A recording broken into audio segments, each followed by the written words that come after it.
Hello दोस्तों, स्वागत है आपका हमारे YouTube channel study for exam and knowledge में। अगर आप चैनल पर नए हैं तो प्लीज़ चैनल को सब्सक्राइब कर लें।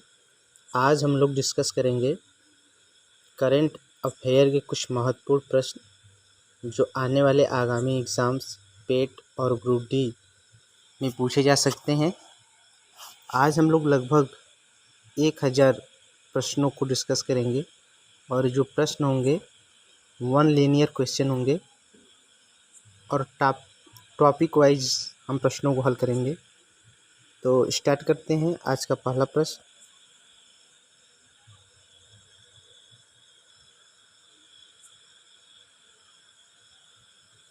सबसे पहले आज हम लोग देखेंगे वर्ष 2021 की प्रमुख नियुक्तियां जो हुई हैं उसके बारे में हम लोग देखेंगे। वर्ष 2021 की प्रमुख नियुक्तियां जो हैं उसके बारे में हम लोग देखेंगे। वर्ष 2021 की जो प्रमुख नियुक्तियां हैं वह इस प्रकार हैं। न्यायमूर्ति एन वी रामना भारत के 48वें मुख्य न्यायाधीश नियुक्त किए गए हैं। न्यायमूर्ति कौन नियुक्त किए गए हैं? ये प्रश्न बहुत ही महत्वपूर्ण इम्पोर्टेंट है कि भारत के 48वें मुख्य न्यायाधीश कौन नियुक्त किए गए हैं। तो न्यायमूर्ति एन वी रामना को 48वें मुख्य न्यायाधीश के रूप में नियुक्त किया गया है। इनका जो कार्यकाल है वह 26 अगस्त 2022 तक रहेगा। इनका कार्यकाल 26 अगस्त 2022 तक रहेगा। दूसरा प्रश्न है अरुण कुमार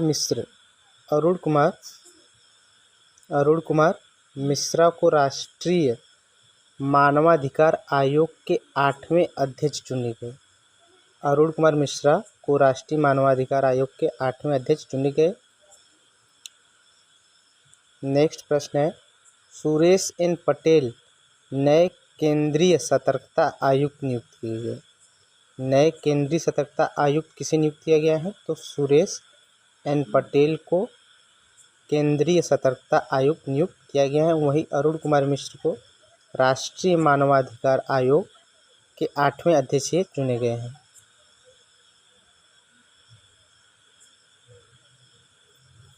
नेक्स्ट प्रश्न है सुशील चंद्रा भारत के 24वें मुख्य निर्वाचन आयुक्त नियुक्त किए गए हैं। तो कौन नियुक्त किया गया है? प्रश्न पूछे जाने की संभावनाएं इस प्रश्न की अधिक है कि भारत के 24वें मुख्य निर्वाचन आयुक्त कौन नियुक्त किए गए हैं। तो सुशील कुमार चंद्रा जो हैं भारत के 24वें मुख्य न्यायाधीश नियुक्त किए गए हैं। नेक्स्ट प्रश्न अनूप चंद्र पांडे भारत के नए चुनाव आयुक्त नियुक्त किए गए हैं। भारत के नए चुनाव आयुक्त कौन नियुक्त किए गए हैं? तो अनूप चंद्र पांडे जो हैं भारत के नए चुनाव आयुक्त नियुक्त किए गए हैं।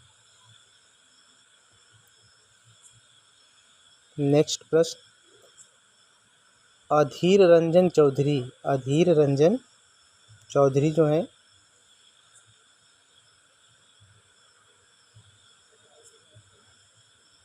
अधीर रंजन चौधरी भारत के नए लोक लेखा समिति के अध्यक्ष चुने गए। अधीर रंजन चौधरी भारत के नए लोक लेखा समिति के अध्यक्ष चुने गए हैं। नेक्स्ट प्रश्न एम एन गणपति भारत के राष्ट्रीय सुरक्षा गार्ड महानिदेशक चुने गए हैं। तो भारत के नए राष्ट्रीय सुरक्षा गार्ड किसे नियुक्त किया गया है? तो एम एन गणपति को भारत के नए राष्ट्रीय सुरक्षा गार्ड के रूप में राष्ट्रीय सुरक्षा गार्ड के महानिदेशक के रूप में नियुक्त किया गया है। नेक्स्ट प्रश्न है कुलदीप सिंह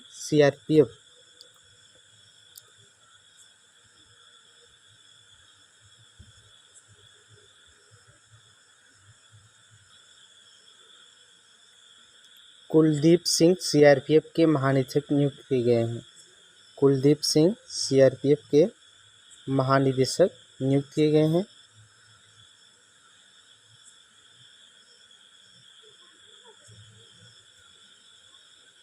नेक्स्ट प्रश्न है, लेफ्टिनेंट जनरल तरुण कुमार राष्ट्रीय कैडेट कोर के महानिदेशक नियुक्त किए गए हैं। नेक्स्ट प्रश्न है, सुबोध कुमार जायसवाल केंद्रीय अन्वेषण ब्यूरो सीबीआई के निदेशक नियुक्त किए गए हैं। तो केंद्रीय अन्वेषण ब्यूरो सीबीआई के निदेशक कौन नियुक्त किया गया है? तो सुबोध कुमार जायसवाल जो हैं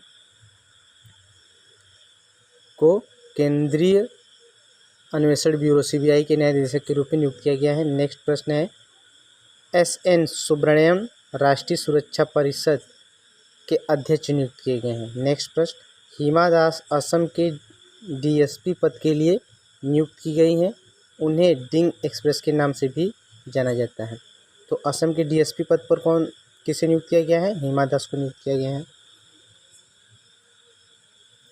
नेक्स्ट प्रश्न है, नरेंद्र मोदी सोमनाथ मंदिर ट्रस्ट के अध्यक्ष चुने गए हैं। नरेंद्र मोदी सोमनाथ मंदिर के ट्रस्ट के अध्यक्ष चुने गए हैं। अमिताभ कांत नीति आयोग के पुनः सीईओ नियुक्त किए गए हैं। आर.एस. शर्मा राष्ट्रीय स्वास्थ्य प्राधिकरण एवं आयुष्मान भारत के सीईओ नियुक्त किए गए हैं। नेक्स्ट पर रवि कपूर संसद टीवी के प्रथम सीईओ नियुक्त किए गए हैं।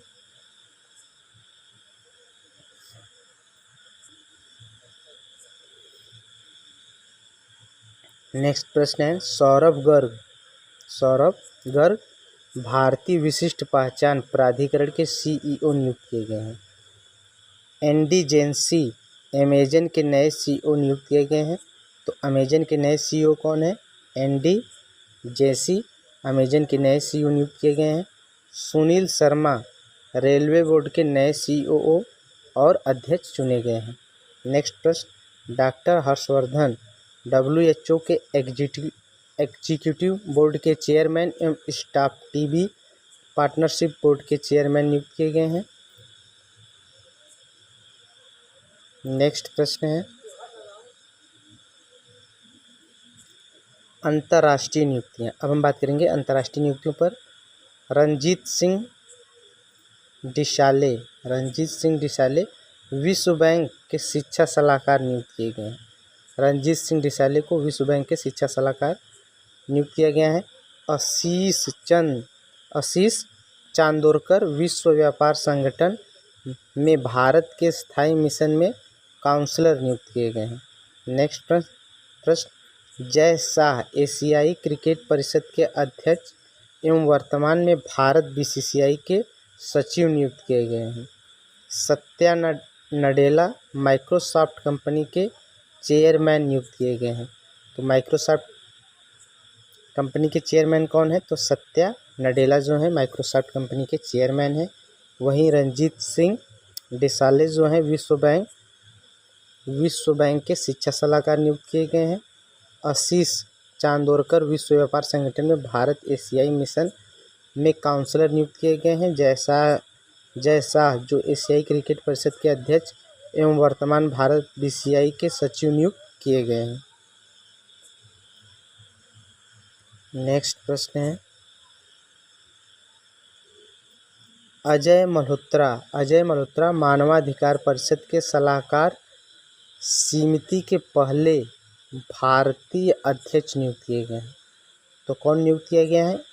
अजय मल्होत्रा जो है मानवाधिकार परिषद के सलाहकार समिति के पहले भारतीय अध्यक्ष चुने गए हैं। नेक्स्ट प्रश्न, डॉक्टर अजय माथुर अंतर्राष्ट्रीय सौर गठबंधन के महानिदेशक नियुक्त किए गए हैं। नेक्स्ट प्रश्न, आलोक शर्मा भारतीय मूल के हैं, संयुक्त राष्ट्र यानी COP26 सम्मेलन के अध्यक्ष नियुक्त किए गए हैं। COP26 सम्मेलन के अध्यक्ष कौन है? तो आलोक शर्मा जो भारतीय मूल के हैं। COP26 का आयोजन ग्लासगो में किया जाएगा। COP26 का आयोजन कहाँ पे किया जाएगा? तो ग्लासगो में किया जाएगा।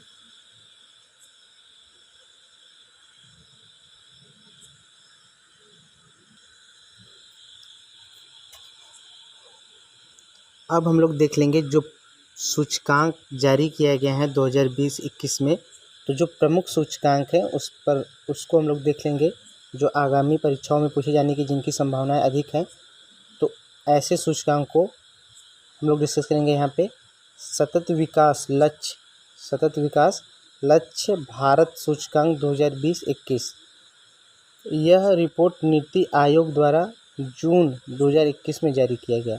तो सतत विकास लक्ष्य भारत सूचकांक 2020-21, यह रिपोर्ट नीति आयोग द्वारा जून 2021 में जारी किया गया है। इस सूचकांक में केरल को पहला स्थान मिला है। हिमाचल प्रदेश और तमिलनाडु को दूसरा स्थान मिला है। तीसरे स्थान पर आंध्र प्रदेश, गोवा, कर्नाटक और उत्तराखंड है। राज्य में सबसे अंतिम पायदान पर बिहार राज्य स्थित है। तो सतत विकास सूचकांक लक्ष्य 2020-21 यह जो जारी किया गया है, यह रिपोर्ट नीति आयोग के द्वारा जारी किया गया है। इस सूचकांक में केरल को पहले स्थान पर, यानी सतत विकास लक्ष्य सूचकांक में केरल को पहले स्थान पर, हिमाचल प्रदेश और तमिलनाडु को दूसरे स्थान पर, तीसरे स्थान पर आंध्र प्रदेश, गोवा और कर्नाटक को, जबकि बिहार जो है इस सूची में सबसे निचले पायदान पर है।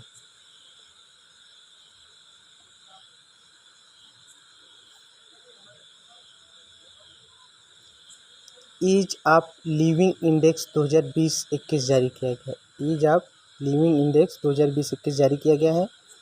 बड़े शहरों में बेंगलुरु को पहला स्थान प्राप्त हुआ है। वहीं पुणे राज्य को दूसरा स्थान प्राप्त हुआ है, जबकि तीसरा स्थान अहमदाबाद को प्राप्त हुआ है।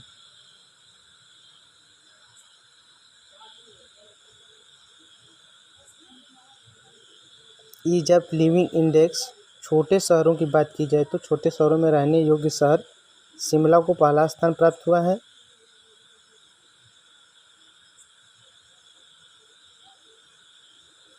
जबकि भुवनेश्वर को दूसरा स्थान एवं सिलवासा को तीसरा स्थान प्राप्त हुआ है। बड़े शहरों में सबसे खराब प्रदर्शन जो रहा श्रीनगर का, जबकि छोटे शहरों में सबसे खराब प्रदर्शन मुजफ्फरपुर का रहा।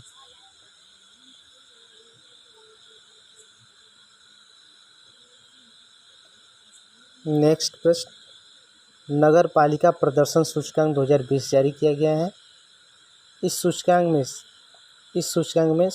में बड़े शहरों में सबसे खराब प्रदर्शन सूचकांक 2020-21 जारी हुआ है।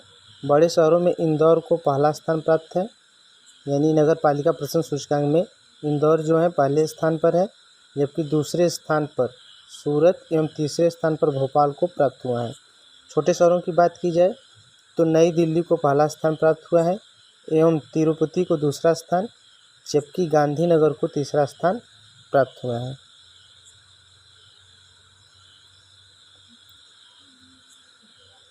भारत नवाचार सूचकांक 2.0 जारी हुआ है। भारत नवाचार सूचकांक 2.0 जनवरी 2021 में जारी किया गया है। बड़े शहरों में प्रथम स्थान पर कर्नाटक को पहला स्थान मिला है, दूसरा स्थान महाराष्ट्र को, तीसरा स्थान तमिलनाडु को प्राप्त हुआ है, जबकि अंतिम स्थान बिहार राज्य को प्राप्त हुआ है। पूर्वोत्तर एवं पहाड़ी राज्यों की बात की जाए तो इसमें पहला स्थान हिमाचल प्रदेश को, वहीं दूसरा स्थान उत्तराखंड को प्राप्त हुआ है। केंद्र शासित प्रदेश में प्रथम स्थान दिल्ली का रहा है, वहीं लक्षद्वीप का अंतिम स्थान प्राप्त है। कौन सा सूचकांक है? भारत नवाचार सूचकांक 2.0 जनवरी 2021 में जारी किया गया है। तो बड़े शहरों में कौन पहले स्थान पर है? कर्नाटक, महाराष्ट्र दूसरे स्थान पर, तमिलनाडु तीसरे स्थान पर। अंतिम स्थान पर कौन है? बिहार राज्य है। पूर्वोत्तर एवं पहाड़ी राज्यों की बात की जाए तो हिमाचल प्रदेश जो है पहले स्थान पर है।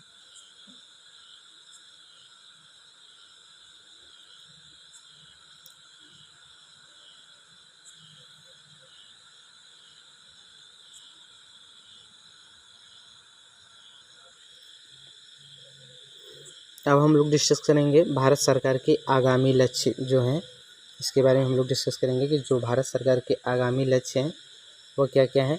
पहला प्रश्न इसमें है 450 गीगावाट अक्षय ऊर्जा प्राप्त करने का जो लक्ष्य रखा गया है भारत सरकार के द्वारा वह 2030 रखा गया है। उर्वरक क्षेत्र आत्मनिर्भर बनने का जो लक्ष्य है वह 2030 तक सुनिश्चित किया गया है। पेट्रोल में एथेनॉल 10% निश्चित करने का लक्ष्य 2022 तक है एवं 20% निश्चित करने का जो लक्ष्य है 2030 तक रखा गया है। देश को सिंगल यूज प्लास्टिक से मुक्त करने का जो लक्ष्य रखा गया है वह 2022 तक रखा गया है। सबके लिए आवास मुहैया कराने का जो लक्ष्य रखा गया है वह 2022 तक है।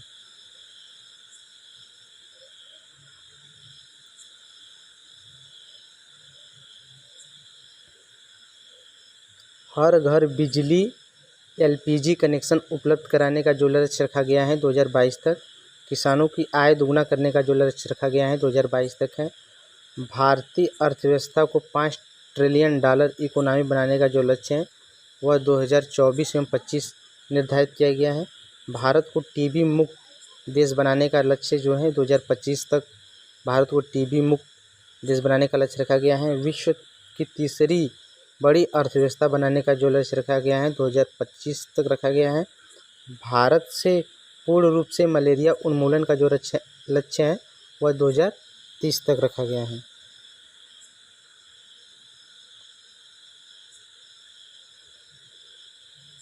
अब हम लोग देखेंगे 2021 में शुरू की गई कोविड-19 से संबंधित चर्चित जो योजनाएं हैं उसको हम लोग देखेंगे।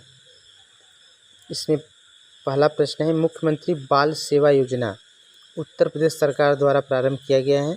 यानी बाल सेवा योजना किस सरकार द्वारा प्रारंभ किया गया है? तो उत्तर प्रदेश सरकार द्वारा बाल सेवा योजना प्रारंभ किया गया है।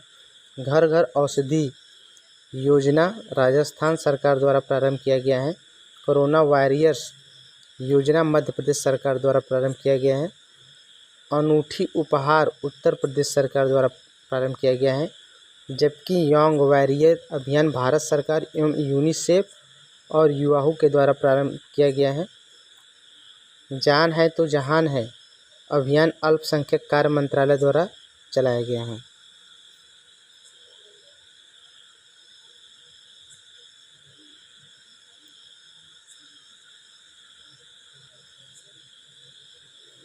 नेक्स्ट प्रश्न है, कोरोना के समय चलाए गए कुछ महत्वपूर्ण, सॉरी दोस्तों यहाँ पे कोरोना होगा, कोविड के समय चलाए गए कुछ महत्वपूर्ण ऑपरेशन या मिशन जो हैं उसको हम लोग देख लेंगे।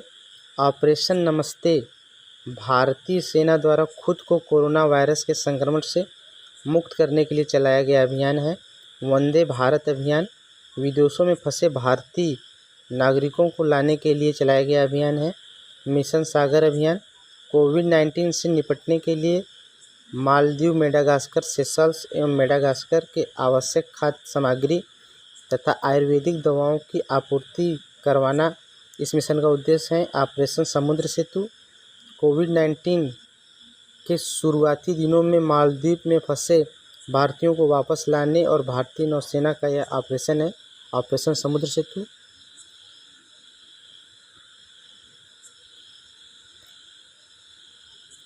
अब हम बात करेंगे जो फिल्म से संबंधित प्रश्न होते हैं, यानी जो अवार्ड जो फिल्म में दिया गया है उससे संबंधित प्रश्न को हम लोग डिस्कस करेंगे। 67वां राष्ट्रीय फिल्म पुरस्कार 2019 22 मार्च 2021 को जारी किया गया है। यानी यह कब जारी किया गया है? तो यह जारी किया गया है 67वां राष्ट्रीय फिल्म पुरस्कार 2019 22 मार्च 2021 को यह जारी किया गया है। सर्वश्रेष्ठ फिल्म छिछोरे, इस अवार्ड में सर्वश्रेष्ठ फिल्म का खिताब जो जीता गया है छिछोरे फिल्म के द्वारा जीता गया है। सर्वश्रेष्ठ अभिनेता जो है मनोज बाजपेयी हैं एवं धनुष। सर्वश्रेष्ठ अभिनेता और सर्वश्रेष्ठ अभिनेता खिताब जो जीता गया है मनोज बाजपेयी एवं धनुष के द्वारा। सर्वश्रेष्ठ निर्देशन जो है संजय पूरन सिंह चौहान है। इनको 67वें राष्ट्रीय फिल्म पुरस्कार में सर्वश्रेष्ठ निर्देशन के तहत यह पुरस्कार दिया गया है। नेक्स्ट प्रश्न है, अब हम लोग बात करेंगे 66वां फिल्म फेयर अवार्ड 2021 के बारे में। तो सर्वश्रेष्ठ फिल्म जो है उसे थप्पड़ को इसमें अवार्ड मिला है। सर्वश्रेष्ठ अभिनेता जो है इमरान खान को चुना गया है। फिल्म अंग्रेजी मीडियम के लिए सर्वश्रेष्ठ अभिनेत्री तपस्वी पन्नू फिल्म थप्पड़ के लिए चुनी गई है। सर्वश्रेष्ठ निर्देशक ओम रावत को यह अवार्ड प्राप्त हुआ है फिल्म तान्हा जी के लिए।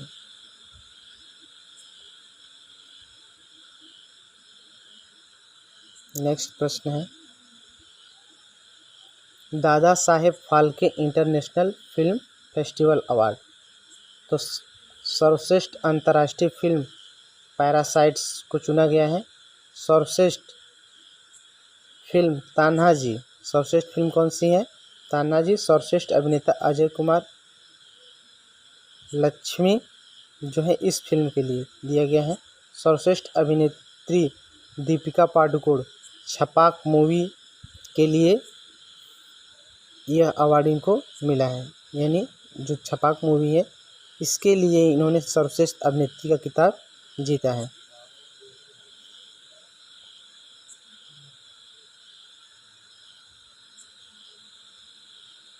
नेक्स्ट प्रश्न है, मिस यूनिवर्स 2020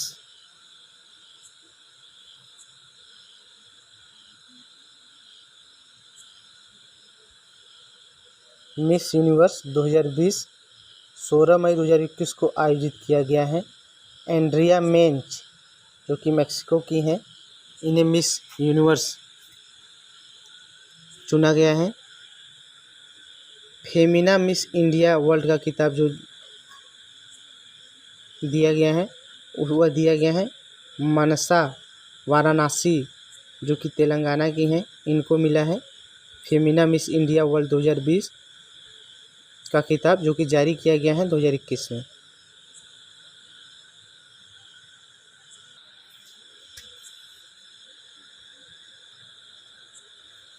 अब हम बात करेंगे राष्ट्रीय महोत्सव के बारे में। राष्ट्रीय महोत्सव जो है ग्राम संस्कृति महोत्सव 2021 पश्चिम बंगाल में मनाया गया है। ग्राम संस्कृति महोत्सव कहाँ पर मनाया गया है? पश्चिम बंगाल में मनाया गया है। राज्य महोत्सव 2021 उड़ीसा में मनाया गया है। काला नमक चावल महोत्सव 2021 सिद्धार्थनगर यूपी में मनाया गया है। गुड़ महोत्सव लखनऊ यूपी में मनाया गया है। अंतर्राष्ट्रीय योग महोत्सव 2021 ऋषिकेश उत्तराखंड में मनाया गया है।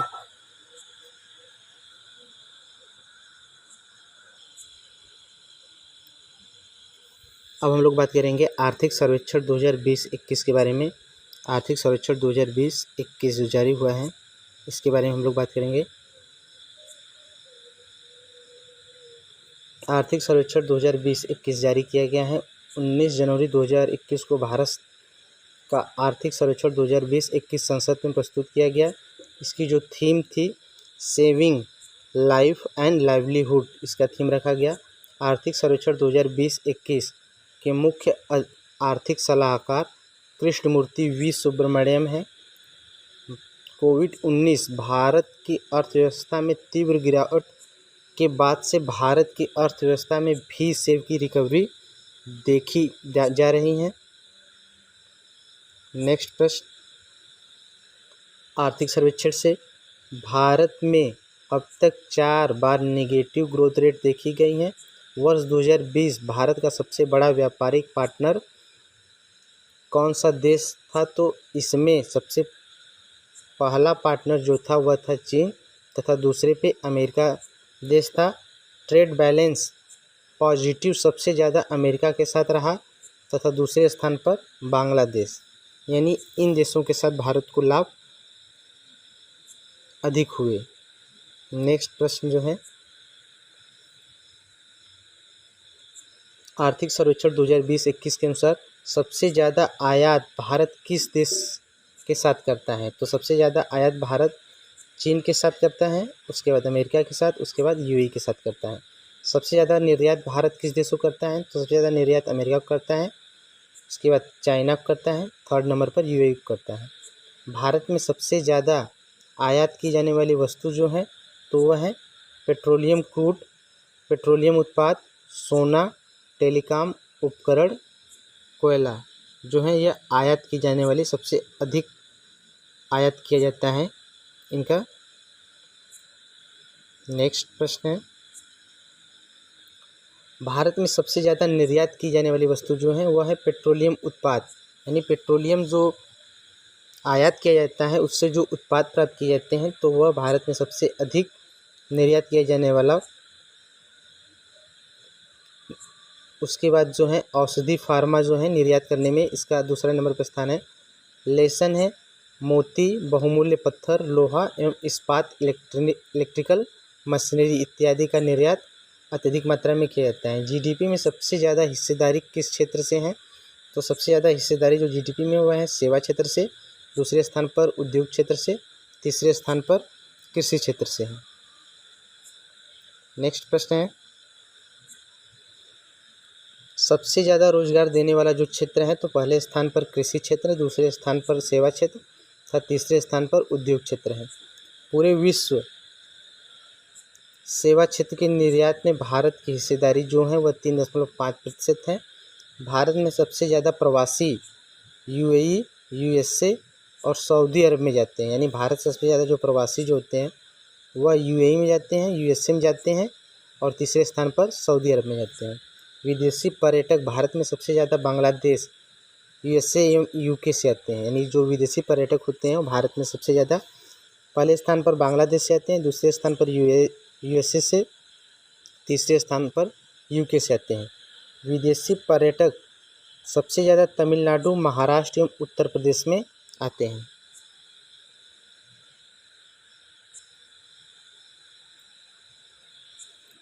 वह राज्य जो जीडीपी में सबसे आगे हैं, तो जीडीपी में सबसे पहले स्थान पर महाराष्ट्र का स्थान है, दूसरे स्थान पर तमिलनाडु एवं तीसरे स्थान पर उत्तर प्रदेश है। प्रति व्यक्ति आय की बात की जाए तो सबसे ज़्यादा गोवा राज्य की है, दूसरे स्थान पर सिक्किम, तीसरे स्थान पर दिल्ली है।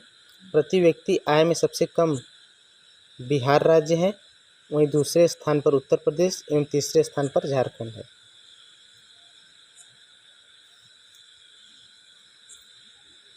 आर्थिक सर्वेक्षण 2020-21 की बात की जाए तो भारत में लिटरेसी रेट जो है 77.3% है।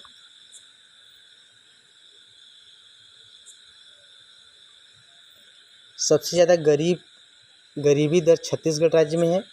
पूरे भारत की गरीबी दर 21.9% है। आर्थिक सर्वेक्षण 2021 सितंबर 2020 के अंत में भारत का जो विदेशी कर्ज था, आर्थिक सर्वेक्षण के अनुसार सितंबर 2020 के अंत में भारत का विदेशी कर्ज जो था 556.2 अमेरिकी डॉलर था।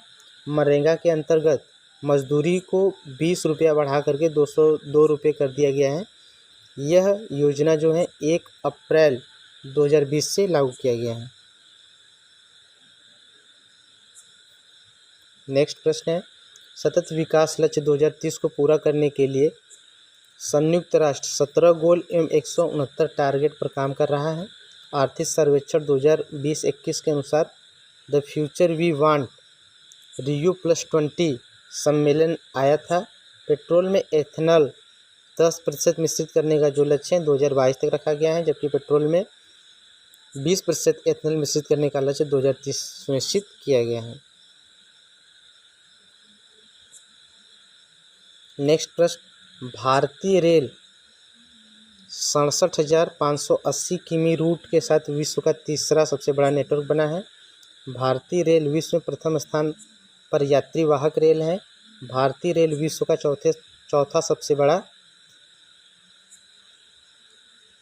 सबसे बड़ा मालवाहक है। गोवा भारत का पहला राज्य है जहां नल से जल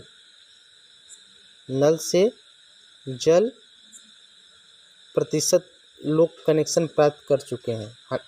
यहाँ पे होगा 100% लोग जो हैं 100% लोग जो हैं जल का नल से कनेक्शन प्राप्त कर चुके हैं। कौन सा राज्य है? तो गोवा राज्य है।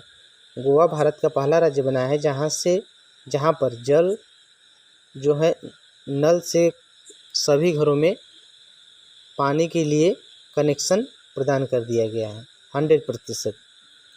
World rule of offline desk विश्व न्याय परियोजना द्वारा प्रकाशित किया गया है। नेक्स्ट प्रश्न,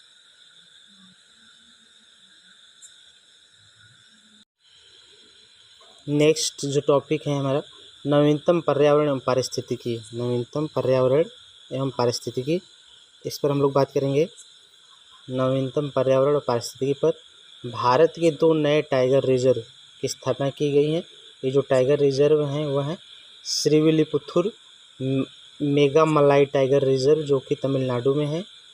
दूसरा रामगढ़ विषधारी वन्य जीव अभ्यारण्य जो कि राजस्थान में है। ये 2 नए टाइगर रिजर्व की स्थापना की गई है।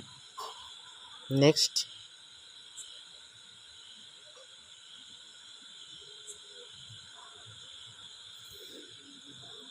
फोर्थ वन प्लैनेट सम्मेलन, जैव विविधता संरक्षण पर ध्यान देने हेतु यह सम्मेलन किया गया है। जनवरी 2021 में फ्रांस के द्वारा वीडियो कॉन्फ्रेंसिंग के माध्यम से आयोजन किया गया। इसका उद्देश्य पृथ्वी पर जैव विविधता की सुरक्षा हेतु ध्यान केंद्रित करना है। इसकी जो थीम रखी गई है let's act together for nature, यानी फोर्थ वन प्लैनेट सम्मेलन का जो थीम है वह है let's act together for nature है।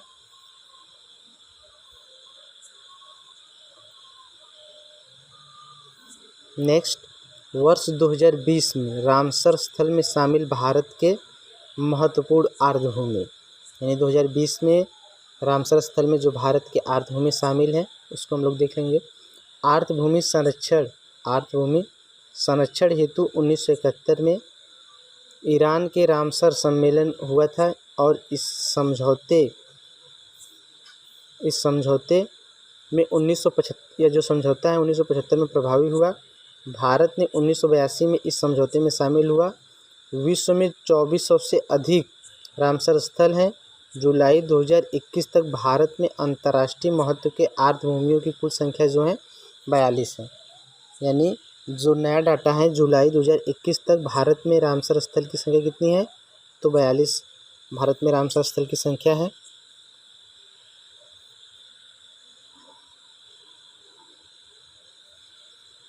वर्ष 2020 में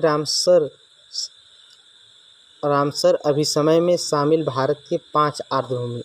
2020 में भारत में 5 नए रामसर साइट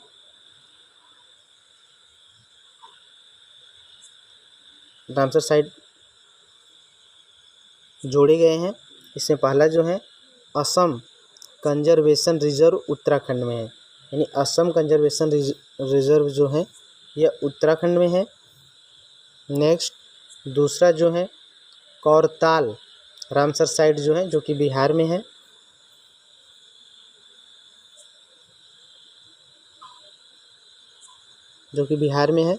तीसरा जो है लोनार झील रामसर साइट महाराष्ट्र में है। सूर सरोवर रामसर साइट उत्तर प्रदेश में है। त्योंस कर अर्धभूमि जो कि लद्दाख में है। ये सभी 5 नए रामसर स्थल जो हैं जोड़े गए हैं, तो इससे भारत के रामसर स्थल की संख्या जो हुई है वो 42 हुई है।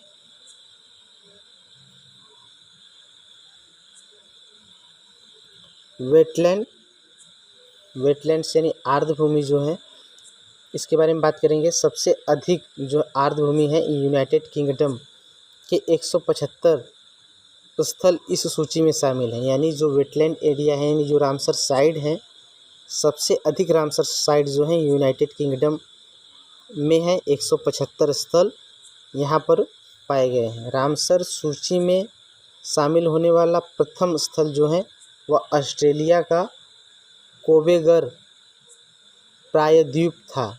भारत का सबसे बड़ा अर्धभूमि स्थल जो है सुंदरवन वेटलैंड्स जो कि पश्चिम बंगाल में है व्यवस्थित है, जबकि सबसे छोटा जो रामसर स्थल है यानी वेटलैंड एरिया है रेणुका वेटलैंड्स जो कि हिमाचल प्रदेश में स्थित है। भारत का एकमात्र जो कृत्रिम अर्धभूमि स्थल है वह हीरेक बैराज है।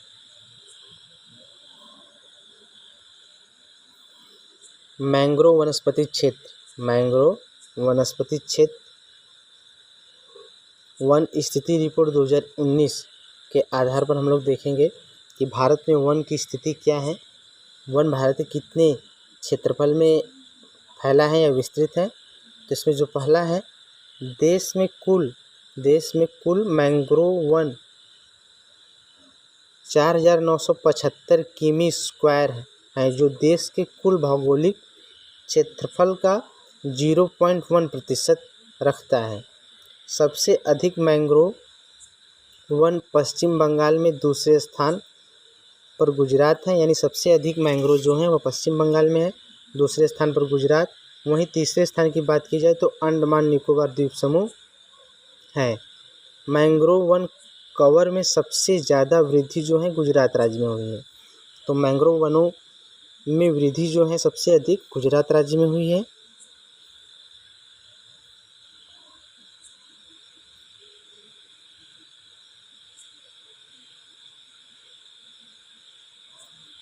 Next, Bharat one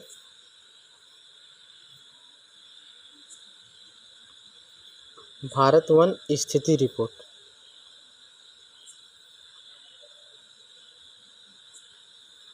Bharat one स्थिति रिपोर्ट। पर्यावरण एवं वन मंत्री प्रकाश जावड़ेकर ने भारत में वन की स्थिति रिपोर्ट 2019 जारी किया।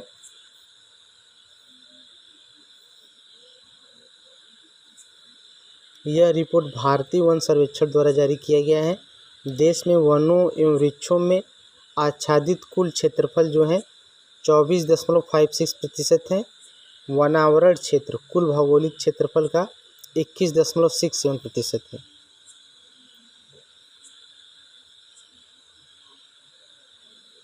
वन क्षेत्र में वृद्धि वाले शीर्ष राज्य जो हैं वह इस प्रकार हैं। कर्नाटक जो है, कर्नाटक में सबसे अधिक वन के क्षेत्रफल में वृद्धि हुई है। दूसरे स्थान पर आंध्र प्रदेश, तीसरे स्थान पर केरल है।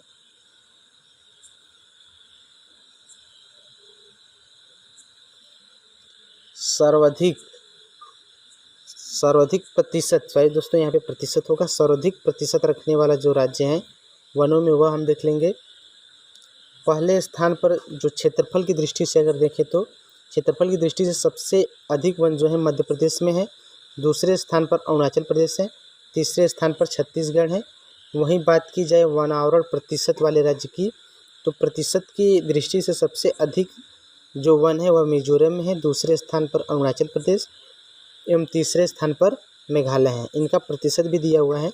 मिजोरम में 85.41% वन पाए जाते हैं, जबकि अरुणाचल प्रदेश में 79.6% वन पाए जाते हैं उनके कुल भौगोलिक प्रतिशत का। जबकि मेघालय में जो वनों का प्रतिशत है वह 76.33% है।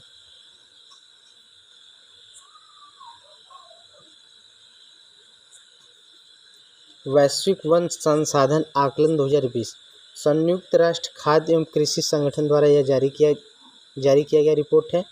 विश्व के कुल भूमि का लगभग वन कितना है? सर्वाधिक वनों में पहले स्थान पर रूस है, दूसरे स्थान पर ब्राज़ील है। यानी विश्व स्तर पर अगर देखा जाए तो सबसे अधिक जो वन पाए जाते हैं वह रूस में, दूसरे स्थान पर ब्राज़ील एवं तीसरे स्थान पर कनाडा का स्थान है। वहीं चौथे स्थान पर भारत है। यानी सबसे अधिक वन जो पाए जाते हैं वह रूस में, दूसरे स्थान ब्राज़ील, तीसरा स्थान कनाडा एवं चौथा स्थान भारत का है।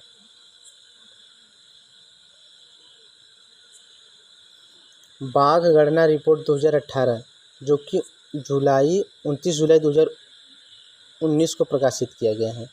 भारत में बाघों की कुल संख्या 2,967 है। 2014 और 2018 के बीच बाघों की आबादी में 33% की वृद्धि हुई है। बाघों की संख्या में मध्य प्रदेश जो कि 526 संख्या के साथ पहले स्थान पर है। वहीं कर्नाटक जो 524 संख्या के साथ दूसरे स्थान पर। उत्तराखंड में बाघों की संख्या 442 है, यह तीसरे स्थान पर है। एवं चौथे स्थान पर उत्तर प्रदेश 173 बाघों के साथ चौथे स्थान पर बरकरार है। जिम टाइगर रिजर्व उत्तराखंड में देश के सबसे ज़्यादा बाघ 231 पाए जाते हैं। यानी जिम टाइगर रिजर्व में सबसे अधिक बाघ पाए जाते हैं। नेक्स्ट प्रश्न है, वायु गुणवत्ता रिपोर्ट 2020। यह रिपोर्ट IQ एयर संस्थान स्विट्जरलैंड, जो कि स्विट्जरलैंड में है, के द्वारा जारी किया गया है। विश्व के 30 सबसे प्रदूषित शहर में भारत के 22 शहर हैं। विश्व के सबसे प्रदूषित राष्ट्रीय राजधानी दिल्ली का स्थान प्रथम है एवं प्रदूषित शहरों में दिल्ली का जो स्थान है वह 10वें स्थान पर है। विश्व में सबसे प्रदूषित शहर में प्रथम स्थान हेतान चीन का है, वहीं गाजियाबाद विश्व का दूसरा सबसे प्रदूषित शहर घोषित किया गया है। सबसे प्रदूषित देश में प्रथम स्थान बांग्लादेश का है, जबकि भारत का स्थान तीसरा है। सबसे कम प्रदूषित देश जो है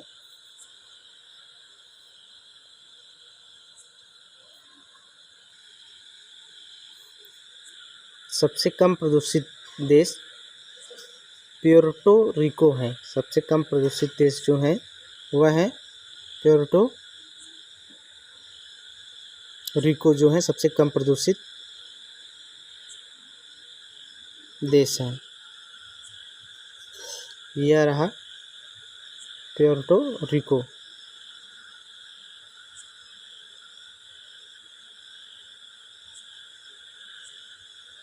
नेक्स्ट है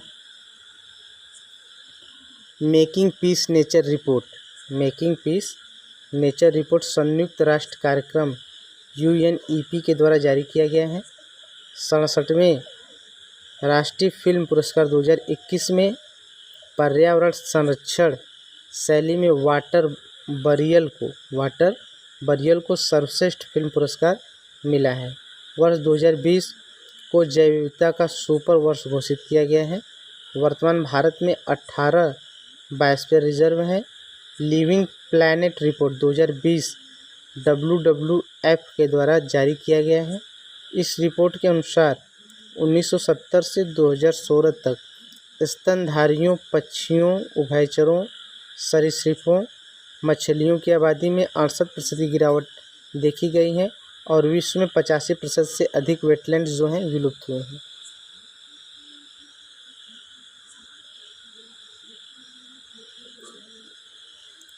विश्व जल दिवस 2021 के अवसर पर जल शक्ति मंत्रालय के राष्ट्रीय जल मिशन द्वारा कैच द रन अभियान प्रारंभ किया गया है। विश्व जल दिवस का टैगलाइन वर्षा जल का संचयन जहाँ भी हो जब भी हो रखा गया है, यानी वर्षा जल का संचयन जहाँ भी हो जब भी हो, यह विश्व जल दिवस का टैगलाइन रखा गया है। वर्ष 2030 को संयुक्त राष्ट्र महासभा ने मोटे अनाजों को अंतर्राष्ट्रीय वर्ष घोषित किया गया है। भारत के हैदराबाद शहर को 2020 tree city of the world के लिए चुना गया है। जलवायु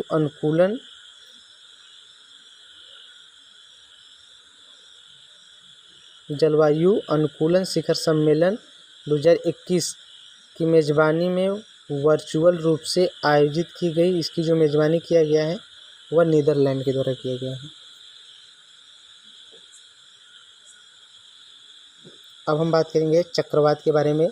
जो चक्रवात आए हैं, यानी जो चर्चित चक्रवात हैं, उसके बारे में हम लोग बात करेंगे। यास चक्रवात जो मई 2021 में आया था, यह तूफान जो है, इस तूफान से जो प्रभावित एरिया है वह है पूर्वी एवं दक्षिणीय भाग, यानी यह बंगाल की खाड़ी में उत्पन्न हुआ चक्रवात है। इसी कारण जो यह इसके प्रभावित एरिया है वह पूर्वी एवं दक्षिणी पूर्वी भारतीय राज्य को यह प्रभावित किया है। और इसका जो यास तूफान का नाम सुझाया गया है, ओमान के द्वारा सुझाया गया है, तूफान तौकते। दूसरे तूफान की बात करेंगे, तूफान तौकते मई 2021 में पश्चिमी एवं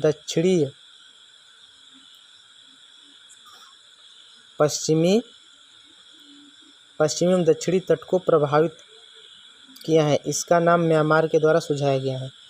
जो तूफान तौकते हैं, यह मई 2021 में आया था, यानी जब यास तूफान आने की जस्ट बाद जो है तूफान तौकते का आवागमन हुआ था। यह तूफान जो था दक्षिणी तट को प्रभावित किया है। इसका नाम जो है म्यांमार के द्वारा दिया गया है। तूफान निवार, नेक्स्ट तूफान निवार जो नवंबर 2020 में आया है, तमिलनाडु और पुडुचेरी जो राज्य हैं इससे प्रभावित हुए हैं। इसका नाम जो है ईरान के द्वारा रखा गया है।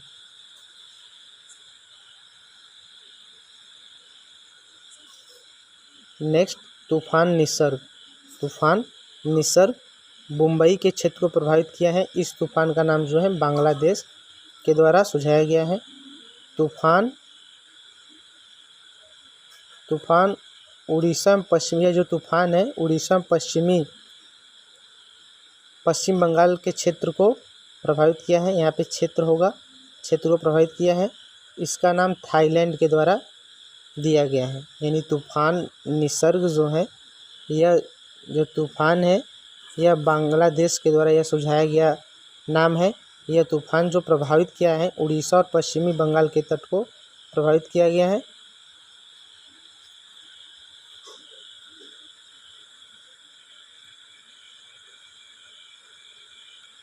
सॉरी दोस्तों, यहाँ पे जो तूफान होगा यहाँ पे तूफान अम्फान है।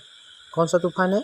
दूसरे नंबर की बात किया जाए तो तूफान अम्फान उड़ीसा और पश्चिमी बंगाल के क्षेत्र को प्रभावित किया है। इसका नाम जो है थाईलैंड के द्वारा सुझाया गया है। जबकि तूफान निसर्ग की बात किया जाए तो यह मुंबई के क्षेत्र को प्रभावित किया है। इस तूफान का नाम बांग्लादेश के द्वारा सुझाया गया है। और यहाँ पे जो मिस्टेक हुआ है तूफान अम्फान होगा। यहाँ पे क्या होगा? तूफान अम्फान उड़ीसा में पश्चिमी बंगाल के क्षेत्र को प्रभावित किया है। इसका नाम थाईलैंड के द्वारा सुझाया गया है।